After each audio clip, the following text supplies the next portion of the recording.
En muchos sentidos, el hermetismo es el núcleo mismo del esoterismo occidental. Representa la noción de una sabiduría antigua, verdaderamente primordial, que promete la salvación humana. El conocimiento perfecto del cosmos y la capacidad de transformar el ser mismo, tal como fue enseñado por el sabio Hermes Trismegisto, el egipcio 3 veces grande. Thoth. Lo que llamamos hermética filosófica es precisamente esa promesa de renacimiento espiritual a través de la reverencia. El autoexorcismo y la transición del mundo material hacia el mundo puramente espiritual de la verdadera realidad, la luz divina. Y en combinación con estas tecnologías espirituales del yo, la llamada hermética técnica ofrece una comprensión auténtica de la estructura y la transformación del cosmos, del mundo físico que nos rodea, a través de las ciencias ocultas, específicamente la astrología, la alquimia y la magia. Por estas razones, la hermética ha inspirado durante milenios innovaciones técnicas, filosóficas y espirituales. Pero los orígenes de esta matriz hermética continúan siendo un misterio. Solo ahora comenzamos a vislumbrar de manera concreta las condiciones históricas y las corrientes ideológicas que dieron nacimiento a la hermética en primer lugar. Sin embargo, en mi reciente viaje a Egipto, me vi impulsado a seguir una línea de investigación que podría revelar vectores clave en los orígenes del hermetismo, tanto en su vertiente filosófica como técnica. Ese sendero conduce a una figura, Pet-Osiris, un sumo sacerdote de Thoth en el siglo IV antes de nuestra era. Su tumba, convertida en antiguo sitio de peregrinación, podría contener pistas sobre el mundo que engendró el hermetismo.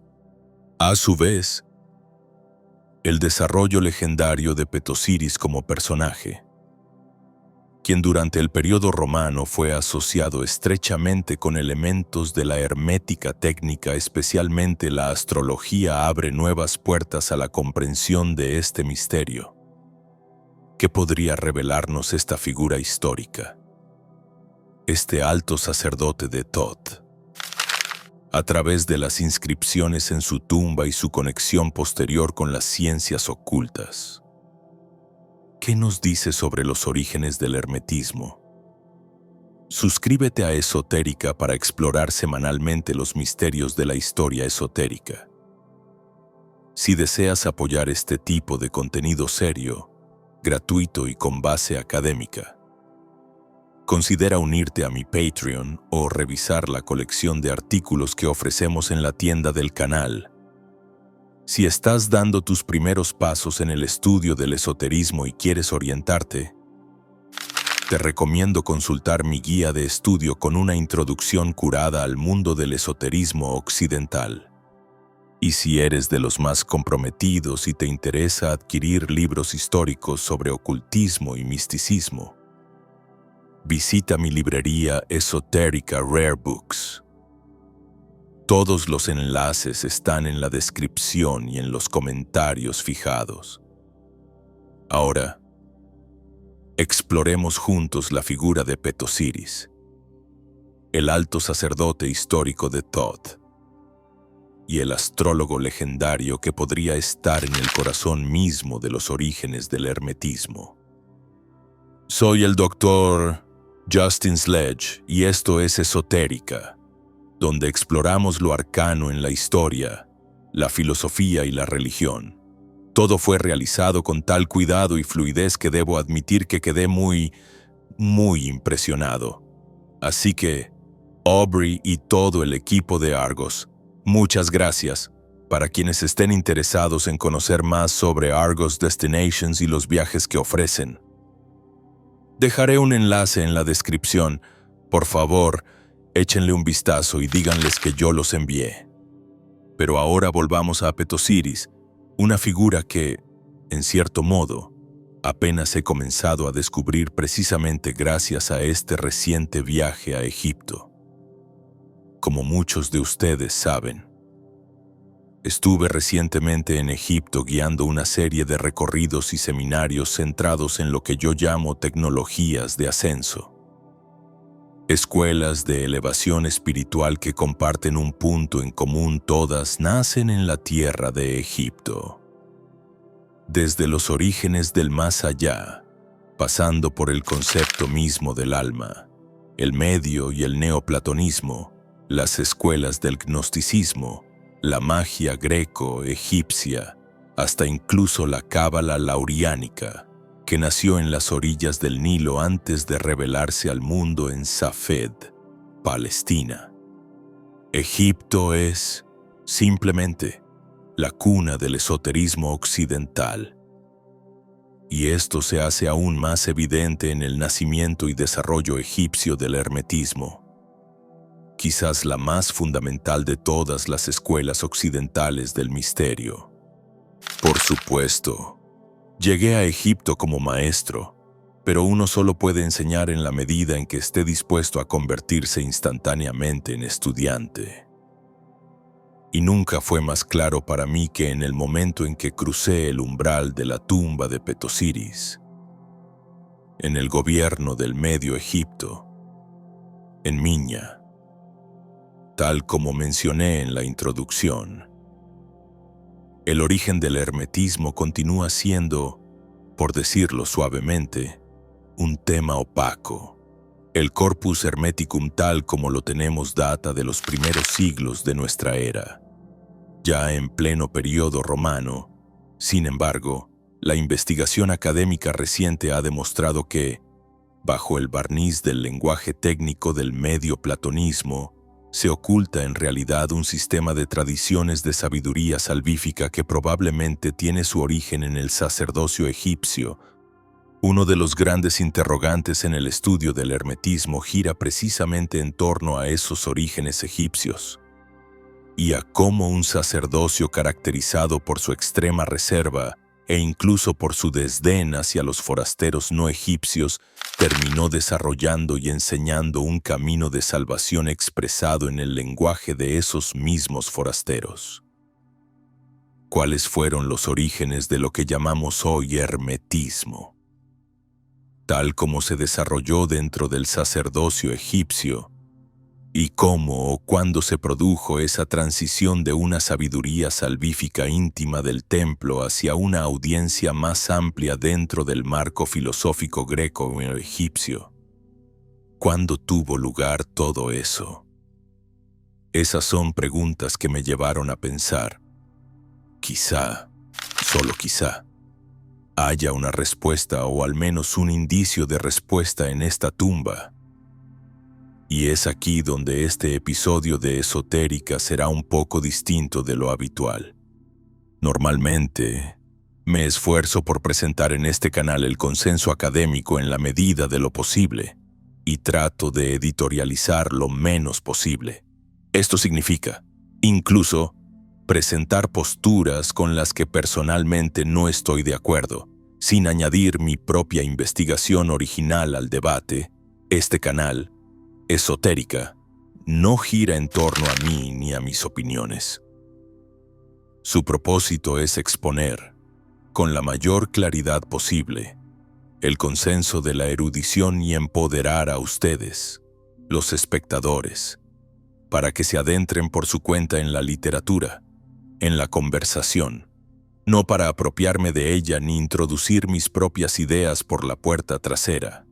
En esencia, soy una especie de embajador de una literatura sumamente especializada, dirigida a un público más amplio, pero este episodio será diferente.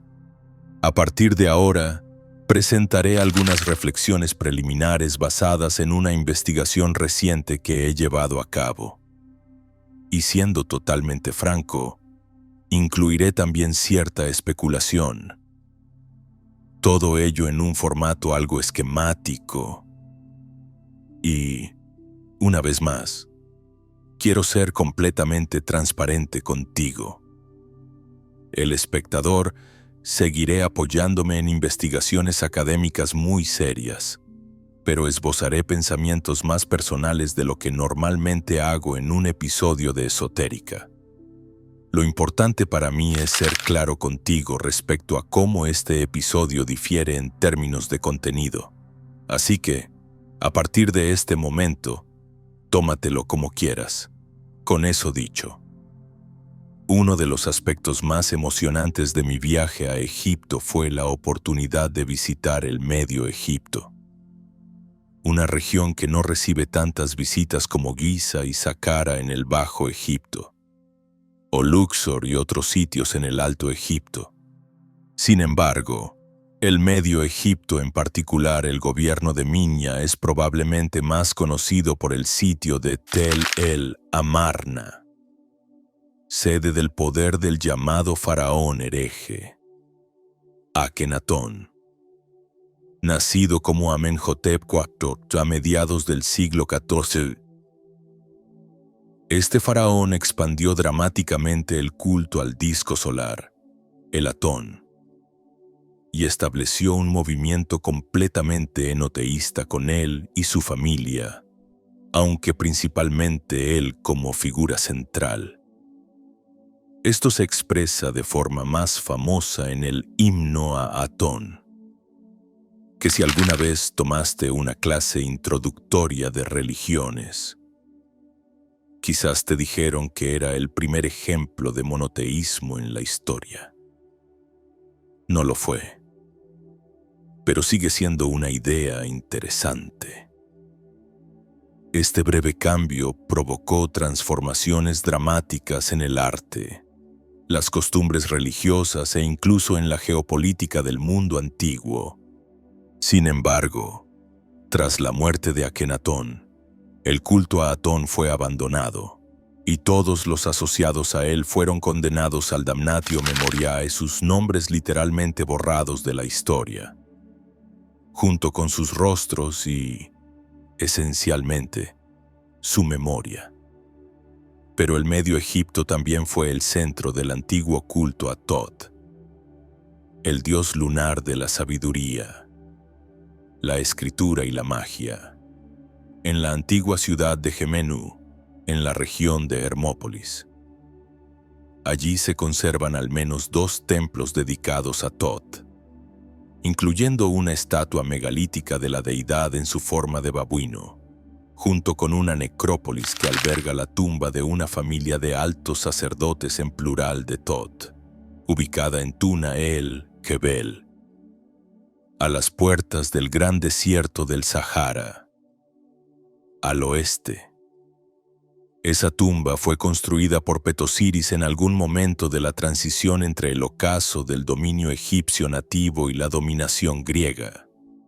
Estaba destinada a albergar los restos de su padre, su hermano mayor, él mismo, y eventualmente su hijo, probablemente también otros miembros de la familia. Todos ellos sacerdotes de Tot. De hecho, el sarcófago de Petosiris aún se conserva hasta el día de hoy en el Museo Egipcio de El Cairo, ricamente decorado con vidrios de colores y piedras preciosas, y presenta el capítulo 42 del libro de la salida al día, también conocido, aunque de forma poco precisa, como el libro egipcio de los muertos. Por supuesto, muestra el capítulo 42. Todo en el antiguo Egipto muestra el capítulo 42 del libro de los muertos. La tumba en sí mide aproximadamente 6 metros de ancho por 7 metros de largo y está construida al estilo de un templo egipcio antiguo. Fue descubierta en un estado de conservación notablemente excelente a comienzos del siglo XX.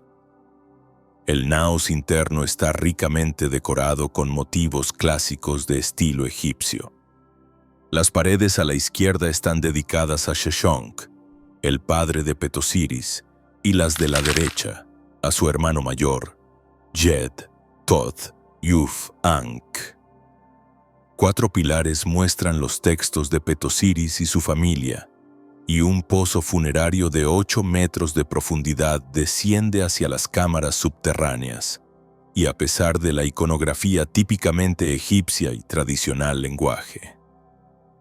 El muro de Sheshonq ya muestra algunos de los elementos idiosincráticos de la tumba, con escenas de Sheshonq siendo transportado en un carro, en lugar de sobre un trineo tradicional. Además, el panel inferior de la pared oriental de Jed, Thoth y Yuf, Ankh también muestra una procesión de personas trayendo ofrendas que claramente son solo semi-egipcias. Aquí, quizás estemos presenciando influencias artísticas persas y griegas dentro del santuario interior de la tumba.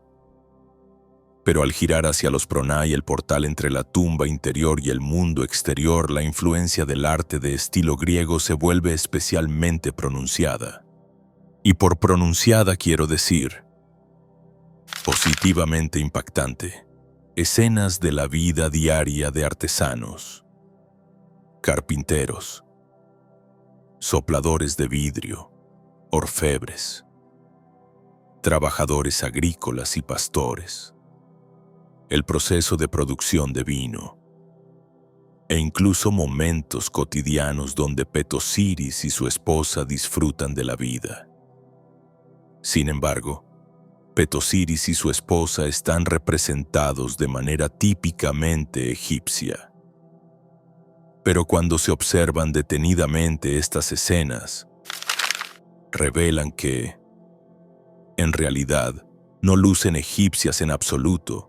Hay hombres con barba y musculosos, con abdominales marcados, aplastando uvas, túnicas drapeadas sobre los cuerpos, velos cubriendo la cabeza de las mujeres, tocados extraños, peinados elaborados, personajes coronados con laureles.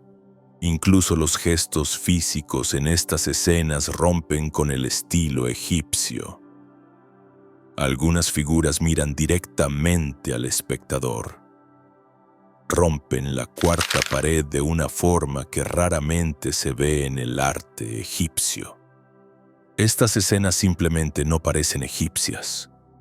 Causan en el espectador un impacto profundamente griego y, desde un punto de vista artístico, esta combinación de elementos egipcios muy tradicionales junto con elementos claramente griegos es quizás una señal de que algo realmente inusual, incluso revolucionario, está ocurriendo en la tumba de Pet-Osiris. Una fusión entre elementos religiosos y artísticos nativos egipcios con otros helenísticos tempranos. Justo en las paredes de una familia de sacerdotes de Thoth. Eso me pareció profundamente significativo a la luz de lo que luego se convertiría en el hermetismo. Una fusión famosa de conceptos religiosos egipcios expresados en el lenguaje de la filosofía platónica media. Y más aún, lo sorprendente no es solo la presencia de este estilo artístico mixto en la tumba, sino cuán temprana podría ser su aparición. Asociamos la llegada del helenismo con la conquista de Alejandro Magno, quien fundaría la ciudad de Alejandría en el 331 a.M. Pero parece que Pet-Osiris vivió durante la segunda conquista aquemenida, luego la conquista alejandrina, y hasta el inicio del periodo ptolemaico temprano. Incluso si Pet-Osiris diseñara su tumba en los últimos años de su vida, se trataría de una adopción sorprendentemente temprana de la influencia griega sobre lo que es uno de los monumentos más importantes y conservadores de la cultura egipcia tradicional. Un complejo funerario diseñado para garantizar la vida eterna de quienes reposan en su interior. Y además, esto no ocurrió en Alejandría.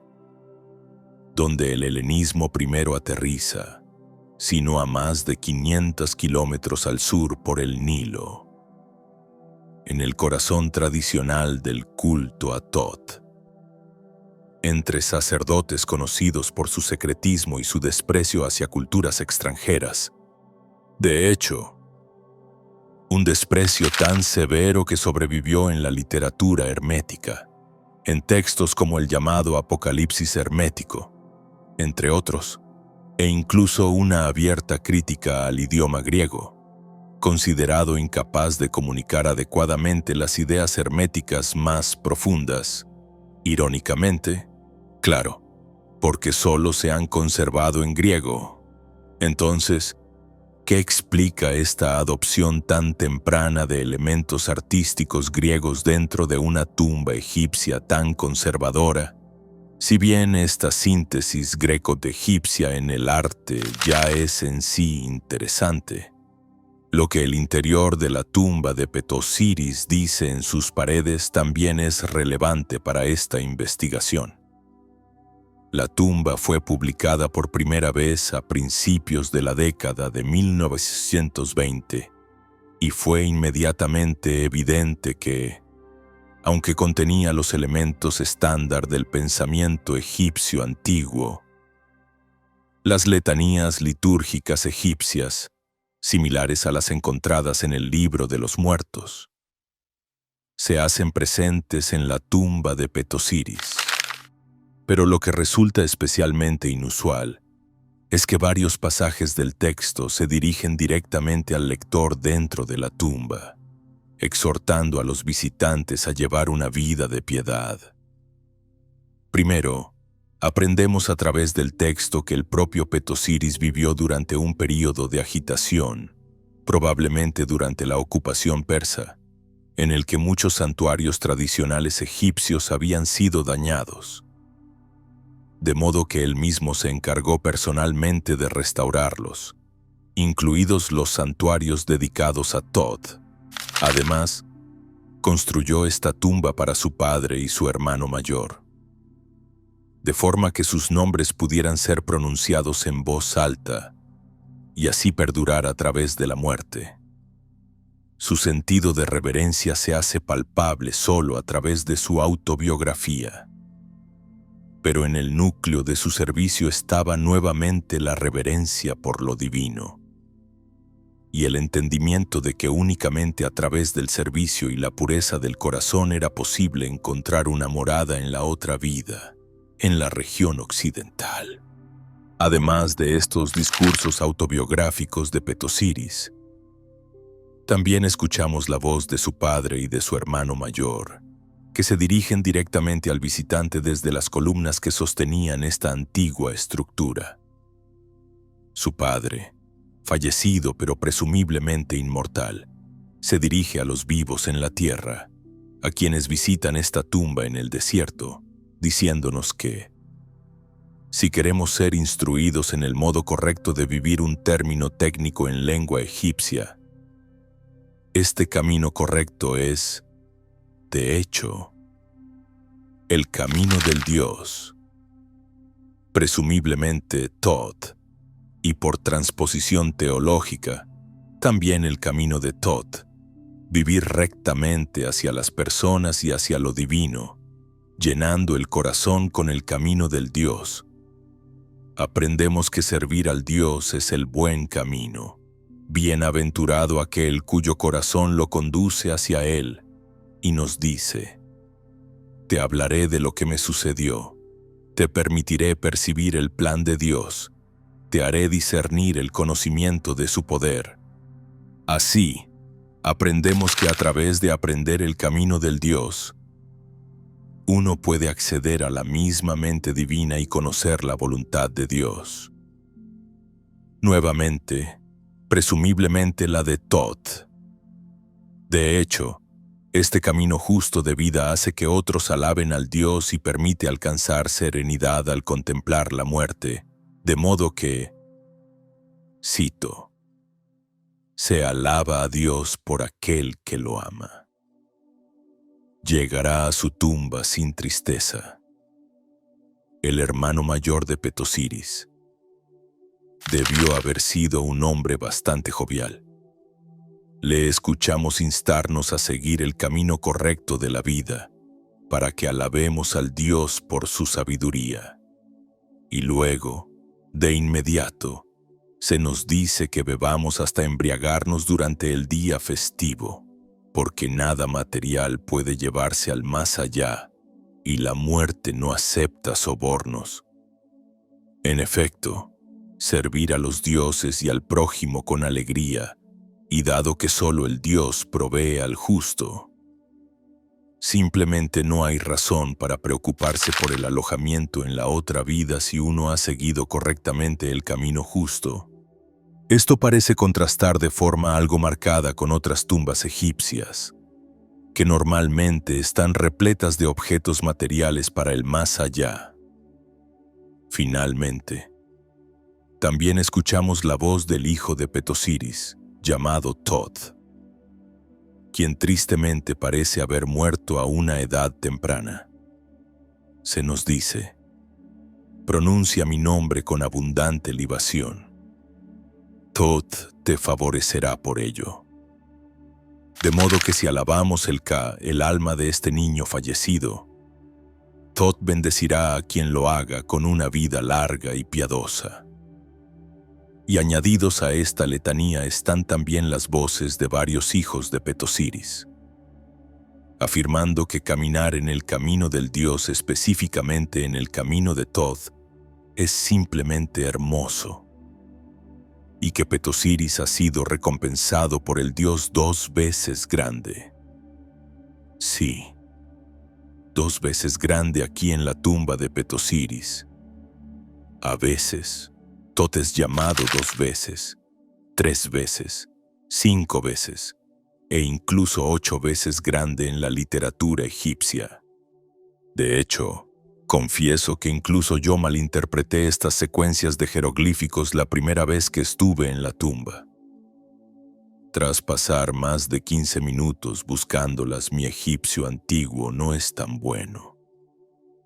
Sí, fue únicamente gracias a mi admitidamente muy limitada habilidad para leer algo de egipcio antiguo que me percaté por primera vez de que estas secciones didácticas, estos pasajes dialogados en las columnas de la tumba, eran algo especial. De lo contrario, probablemente habría asumido simplemente que me encontraba rodeado de las letanías funerarias típicas, los encantamientos litúrgicos habituales que uno encuentra en las tumbas egipcias tradicionales. Pero eso me llevó a una investigación profunda y obsesiva sobre esta tumba justo cuando se suponía que debía estar descansando durante mis 2 días libres entre los 2 seminarios del tour. Este es uno de esos problemas particularmente propios de los académicos. Una idea se instala como una trampa en nuestra mente y simplemente no podemos soltarla. Pero el punto que quiero destacar sobre estos discursos de la familia de Petosiris es que parecen interpolar al lector o al oyente y, por supuesto, están escritos en jeroglíficos, lo cual implica que se requería cierta especialización. Probablemente un sacerdote que leyera estos textos a otros. Pero lo importante es que esos discursos introducen al lector en un diálogo sobre el camino correcto de vivir, o el camino del Dios, o el camino de Thoth, centrado en disfrutar de este mundo sin apegarse en exceso a él, en mantener una conducta moral con los demás, tanto con los vivos como con los fallecidos, y especialmente en vivir con reverencia y servicio hacia el Dios o los dioses.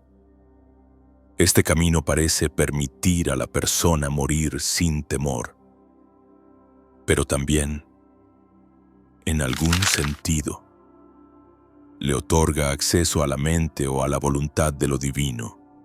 Así, estos pasajes en las paredes de la tumba constituyen una forma de enseñanza dialógica, donde el lector es introducido en una conversación sobre la manera correcta de vivir, entendida como el camino de los dioses, y específicamente como el camino del 2 veces grande Thoth. Esto resulta especialmente interesante cuando se sitúa en el contexto del archivo de Ostraca del siglo II. Sí. Hallado en las catacumbas de animales sagrados a Thoth en Saqqara.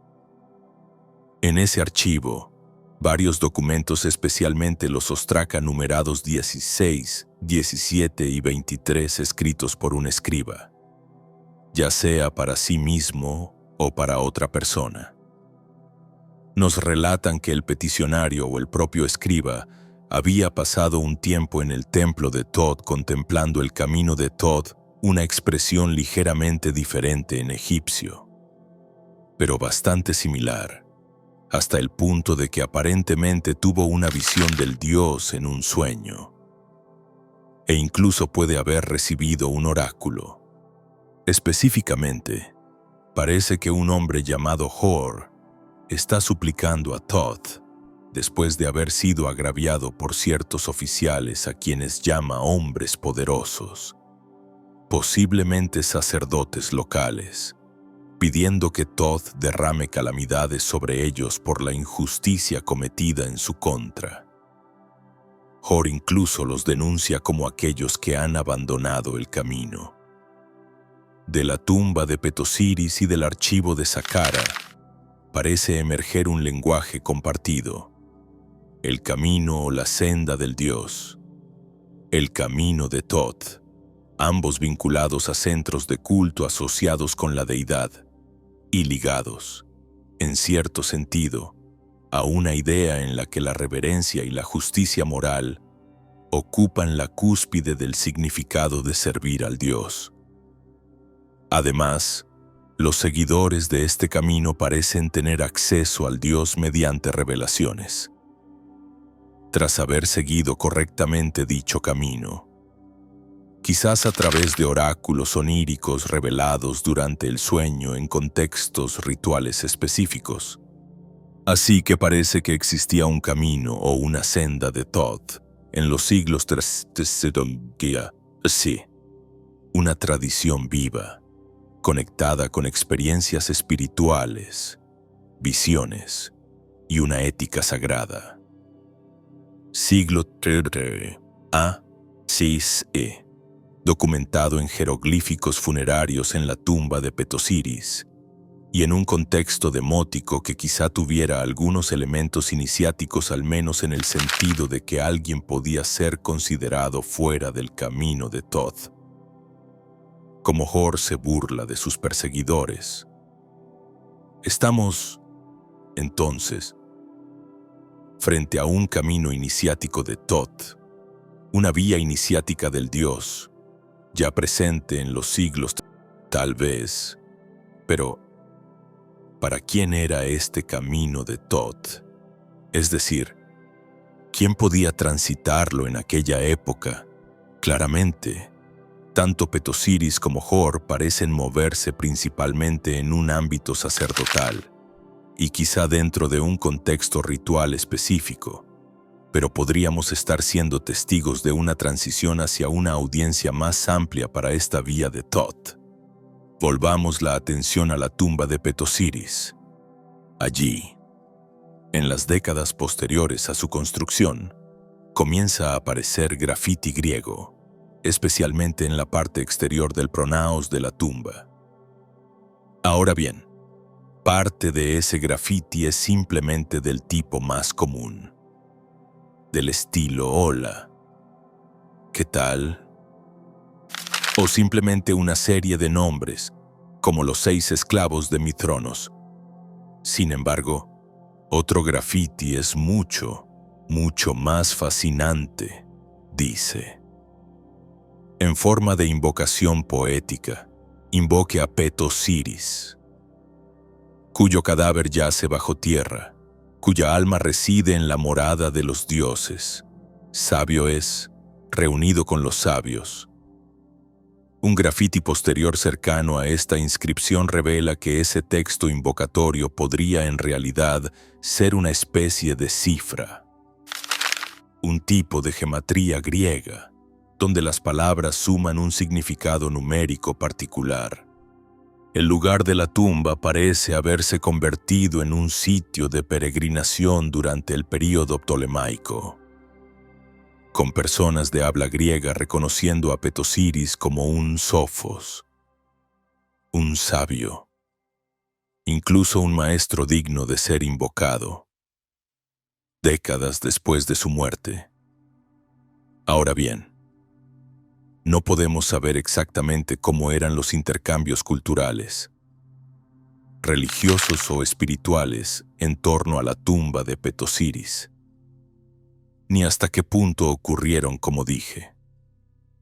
Estoy especulando un poco aquí, pero parece que durante el punto álgido del helenismo, en el período ptolemaico, en la misma época que vio el ascenso de la Biblioteca de Alejandría y de Hermópolis Magna como centro del culto a Tot, en el templo, tumba de una renombrada familia de sacerdotes de Tot representada por Petosiris, peregrinos de habla griega recorrían los márgenes del desierto occidental para rendir homenaje e invocar el alma sabia de Petosiris, el sabio. De hecho, la región que rodea la tumba de Petosiris llegaría a contar con un sistema masivo de catacumbas destinadas a contener ofrendas, específicamente ibis y babuinos momificados, ambos sagrados para Thoth. Las tumbas grecorromanas acabarían salpicando el lugar, incluyendo la famosa tumba de Isidora, una joven que supuestamente se ahogó y cuya momia todavía se exhibe hoy, junto a la tumba de Petosiris. Muy cerca, un templo de Thoth funcionaba, y una ruta sagrada de peregrinación pasaba justo por allí, cerca de la tumba de Petosiris. Pero ya hacia el final del período romano, la tumba comenzó a ser utilizada para entierros secundarios. El pronaos acabaría siendo rellenado hasta una altura de casi 9 metros con ataúdes, antes de que se construyera una nueva bóveda de yeso dentro del acceso original con columnas. Y esa entrada secundaria también fue tapiada con ladrillos de barro cocido y eventualmente revocada, antes de que las arenas del Sáhara comenzaran a cubrir lentamente el sitio, sepultando la tumba de Petosiris y todo lo que la rodeaba durante casi 2000 años. Pero antes de que las arenas enterraran la región en la oscuridad, preservaron precisamente el tipo de lugar que razonablemente podríamos imaginar como el epicentro del desarrollo de lo que llegaría a ser el hermetismo. La tumba, escuela de un sumo sacerdote de Thoth, decorada con elementos artísticos griegos, proclamando los beneficios espirituales de seguir el camino de Thoth, el camino de vida, el camino del dios entre elementos culturales egipcios, griegos y romanos, marcada por peregrinaciones de hablantes griegos que esperaban obtener sabiduría del espíritu del Sofos, el ya largamente fallecido Petosiris. Un lugar así es exactamente donde habría nacido y florecido el hermetismo. Pero unos pocos grafitis griegos no son los últimos vestigios de cómo la sabiduría de Petosiris perduraría a lo largo de los siglos tras su muerte. A partir del cambio de era, quizás justo cuando el desierto del Sahara comenzaba lentamente a avanzar sobre su tumba, un personaje con ese mismo nombre, Petosiris, junto a un sabio rey llamado Nechepso o simplemente Neco el sabio, empiezan a convertirse en figuras recurrentes en una amplia gama de literatura astrológica helenística, tanto en lengua demótica como griega, hasta el día de hoy. Se conservan más de 100 referencias a ellos en esa literatura. Y eso sin contar lo que se ha perdido. La primera pregunta, entonces, es si el Petosiris de estos textos puede identificarse con el Petosiris histórico enterrado en Hermópolis. Pues bien, los datos aquí son simplemente inconclusos. Al parecer, hubo muchos Petosiris viviendo en esa época. Pero, dado su cargo como sumo sacerdote de Thoth, un dios profundamente asociado a este tipo de saber astrológico, el hecho de que su tumba fuera un sitio de peregrinación durante el período ptolemaico y que fuera considerado un sabio digno de invocación por al menos algunos de esos peregrinos de habla griega. Todo esto sugiere razonablemente, al menos en mi opinión, que para los autores de esos textos ambos personajes eran el mismo. Ahora bien, no importa tanto si el Petosiris histórico compuso efectivamente esos tratados astrológicos, aunque sin duda sería fascinante si así fuera. Lo que importa es que una serie de astrólogos helenísticos parecieron querer asociarlo a esos escritos y, por supuesto, esa clase de pseudepigrafía es común tanto en el ámbito esotérico en general como en el hermetismo en particular. Y para ser claro, francamente no creo que de entre todos los nombres posibles que podrían haber elegido para representar a un personaje simbólico asociado al saber astrológico más profundo de su cultura simplemente hayan sacado el nombre de un sombrero. ¿Pudo el Petosiris histórico haber escrito literatura astrológica? Claramente existía una cantidad sustancial de literatura astrológica indígena variada que causó una fuerte impresión en los astrólogos de habla griega. De hecho, los autores griegos consideraban a los egipcios como sus predecesores en este campo. La literatura trata tanto a Petosiris como a Nechepso con extrema deferencia, casi rozando la veneración en algunos textos demóticos. Incluso se describe a Petosiris recuperando textos antiguos de Imhotep-Si. Ese Imhotep, mencionado junto a Hermes, Abraham, Asclepio, Orfeo, ya sabes, el elenco habitual de la Prisca Teología. De hecho, es como si Hermes Trismegisto fuera considerado el padre sabio de toda la sabiduría en términos generales, mientras que Petosiris, dentro de esta literatura, se especializara en la ciencia oculta de la astrología, especialmente en el estudio del destino. Y esto, por supuesto, es crucial, es importante para el hermetismo, ya que escapar del cuerpo atrapado en el destino es clave para la salvación en términos más generales. Por eso, comprender las fuerzas del destino expresadas a través del poder astral se volvería central para las prácticas reales del hermetismo. Creo que es por eso que la astrología y el hermetismo están tan íntimamente vinculados en el mundo antiguo.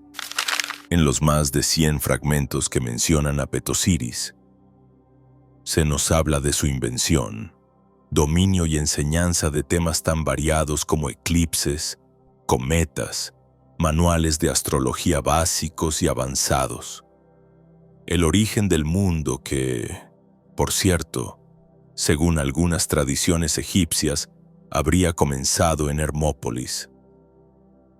El tema tradicional egipcio de los decanos, las Lots of Fortune, la astrología natal, predicciones sobre la duración de la vida, elecciones de períodos favorables y desfavorables del calendario, los mejores momentos para la concepción de hijos, astrología médica, e incluso el uso de plantas para inducir estados alterados de conciencia y predicciones numerológicas. En otras palabras, Alguien tuvo que haber escrito estos documentos astrológicos egipcios. Y un sumo sacerdote de Thoth, con acceso a los archivos y a las casas de la vida, los templos egipcios, sería, sin duda, un candidato principal para el tipo de persona que habría redactado este tipo de literatura. Así que, si no fue Petosiris, sin duda fue alguien muy parecido a él quien habría sido responsable de estas composiciones astrológicas y numerológicas egipcias. Y, entre esas composiciones numerológicas que acabo de mencionar, algunas son verdaderamente destacables. Especialmente aquellos métodos que generan varios sistemas de técnicas predictivas, que invocan el valor numérico del nombre de una persona en griego, al que se le añade un valor específico correspondiente a un mes lunar determinado, y luego un tercer valor dependiendo del momento específico dentro del mes lunar en que cae la predicción. Ese número total se divide por 29 o 30, y el valor resultante entre 1 y 29 se traza en un diseño conocido como el Círculo de Petosiris, el cual indica el resultado previsto para la rueda del destino y para el individuo. Se conocen varias versiones de esta técnica. Algunas son bastante complejas, con múltiples métodos para generar los números y con dispositivos geométricos predictivos de distintos niveles de complejidad. Nuevamente, son conocidos como círculos de Petosiris. ¿Qué tan antiguos son exactamente no está claro, pero los manuscritos griegos que los describen datan de por lo menos hacia el año 1000 C, si no un poco antes. E incluso estos círculos aparecen posteriormente en Europa occidental. Una fascinante supervivencia de la posible sabiduría de Petosiris en el contexto numerológico y adivinatorio europeo. Finalmente, aunque Petosiris no está particularmente asociado con la magia en la literatura, sí obtenemos una referencia interesante a él en el Tratado Antigóstico contra todas las herejías, que cita: «El poder de la mano derecha del fuego influye sobre las cosechas. Fue llamado hombre por ignorancia.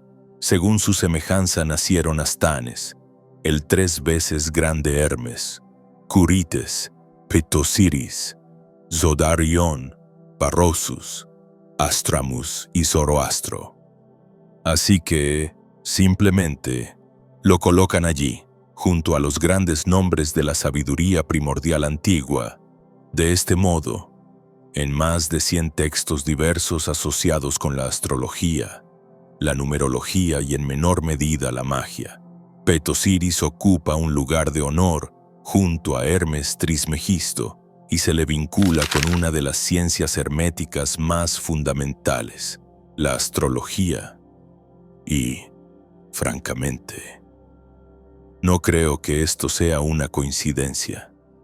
Creo que lo que tenemos aquí es una especie de memoria cuasi histórica que vincula a un sumo sacerdote real de Thoth con la filosofía emergente y la práctica del hermetismo, y una de sus ramas más prácticas, la astrología como herramienta de salvación.